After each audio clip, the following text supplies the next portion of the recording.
Not a leaf remained on the trees, यानी आसपास जो भी पेड़ थे ना उस पर से पत्ते गायब हो गए थे।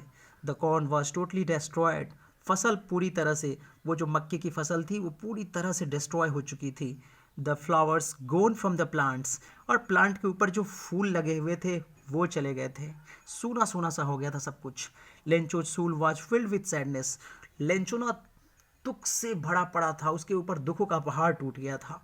When the storm had passed, और जब वो आंधी पानी हेल स्टॉर्म खत्म हुआ, he stood in the middle of the field, वो खेतों के बीचों बीच खड़ा हो गया।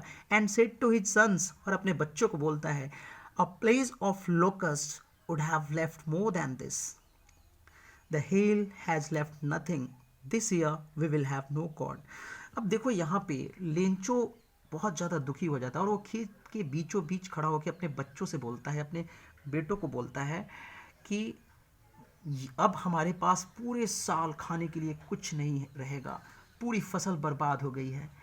देखो एक लोकस्ट इसमें दिया हुआ है, प्लेस ऑफ लोकस्ट। लोकस्ट एक तरह का काइंड ऑफ इंसेक्ट होता है जो ग्रुप में आते हैं और फसल को डिस्ट्रॉय करते हैं। तो वो क्या कह रहा है, एक इमेजिनेशन दे रहा है कि यार देखो कभी कभी हम लोग लाइफ में कुछ ऐसा हो जाता है तो हम लोग बोलते हैं ना कि यार यार इससे अच्छा तो ये हो जाता, ये होता तो इससे कम ही नुकसान होता। तो कुछ ऐसा ही फीलिंग लेकर वो बोलता है कि यार इससे इससे अच्छा तो ये होता कि ये जो प्लेस ऑफ लोकस्ट है ये आते क्षति करते तो इससे कम ही क्षति होता।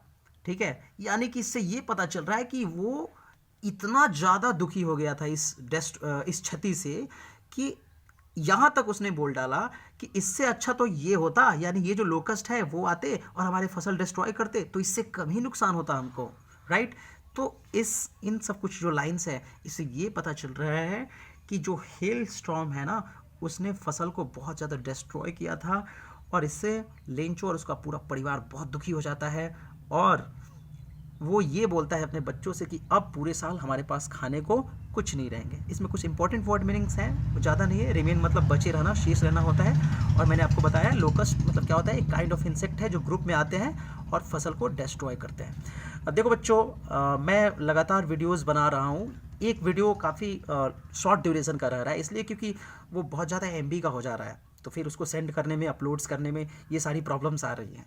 तो आप लोग ऐसे ही वीडियोज़ देखते रहो और एक एक करके पूरा चैप्टर हम कवर करेंगे, चाहे जितने भी वीडियोस मुझे बनाने पड़े।